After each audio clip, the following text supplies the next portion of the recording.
The image on this month's chronogram is L'Arche de Noé by an imaginary artist who I created called Hippolyte-Alexander. What I do is create imaginary artists and create their work, and they're all related either by actual relationship or by education. I had been making paintings that were not selling particularly well, and I kind of thought, like, what would be the thing that if you were a gay artist that I would like to buy? And I thought I would like to buy like a beautiful painting, not too erotic, but like of a handsome athlete from the 1930s. And so that's sort of where the first idea came from. In this world of creating artists and making their imaginary work, I always involve other people. And so whatever they say, if they put something in there, then we have to create the work of art. But all in all, I think there are now 9 imaginary artists that I've created and created their work to fit it. So the first artist that I created was Bruce Sargent, and because I do come from an artist family, my father was a painter and my great-grandfather was a sort of famous regional painter, I decided to add in a gay great-uncle who was half English and half American like myself. And so he painted paintings in the style of sort of heroic athletes, but a little bit like Bruce Weber mixed with John Singer Sargent.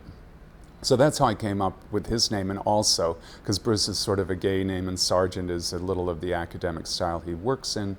So there's always a game, and then actually in the works themselves there is also other games. There are things to be discovered if somebody wants to take the time. I'm hoping that when they do become lost in time, people of course can analyze them and find that they were made with pigments from the early 21st century. But I'm hoping that if you don't analyze the pigments, that you might actually fool people and you could put across things. And we have fooled people in the past with the paintings. I generally do a backstory and I fit the new artist into what already exists.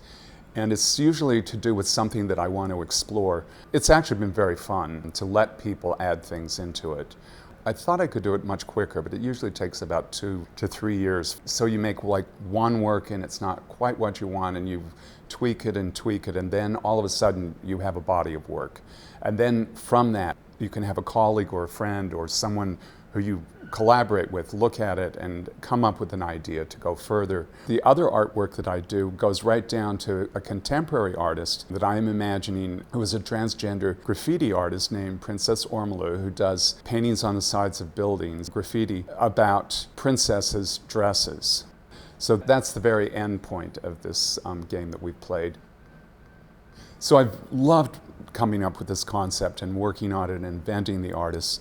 And I look forward to going ahead and creating more artists and creating their work. I can go to the 18th century and I can maybe go into the future. And so I really look forward to what we're going to do with it.